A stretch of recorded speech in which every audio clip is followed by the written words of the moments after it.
good scrimmage? We had a good day.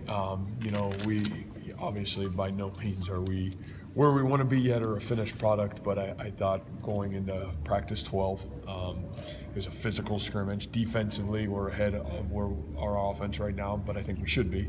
And I thought our defense came out, really there was a lot of situational football today.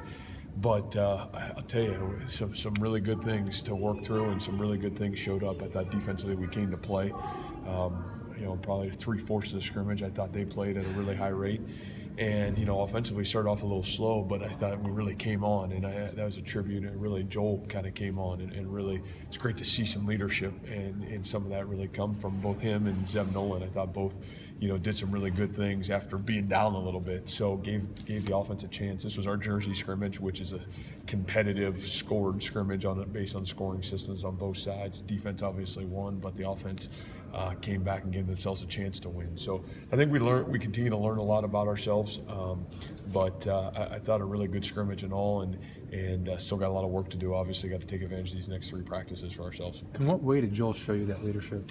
Well, like I said, when you're down, and they got down early, somebody's got to stand up and make some plays, and I think that's football. It's not always going to be perfect or how you want it, but you hope somebody stands up, kind of rallies the troop, and makes some plays. And I saw some motion from him, and then saw some critical plays. Had a big run for a touchdown, and then threw a straight to Trevor Ryan, which was really impressive in a 2-minute situation, and really the one offense in both 2-minute situations was able to score a touchdown in a 2-minute situation, then go down and kick a field goal. So pretty impressive. Are you finding some offensive linemen? I mean, at least, and I get it, so some of the guys are out too. Well, really only Campos is out right now, Okay.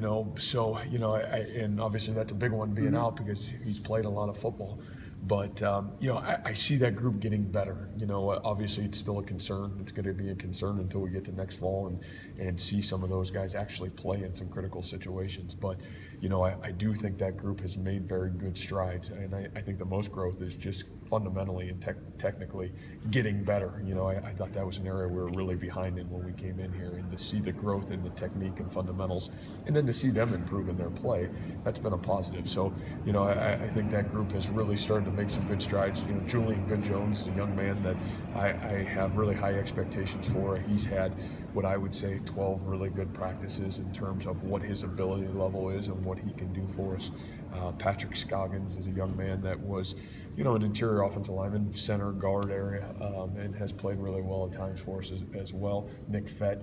I think I said this when I got here. If you watch Nick Fett's film from last season, even though he only played in a game in a quarter, you'd say it was a really good performance against what I would say a really good Big 12 opponent. And Nick has really improved, and he's got, I think, really high-end ability. I'm excited to see what his potential will hold after learning and playing for 15 practices, and then obviously a whole summer and into the fall. We're going to need him to play really well for us. So those are guys that probably have played with the most consistency over 12 practices for us on that offensive line.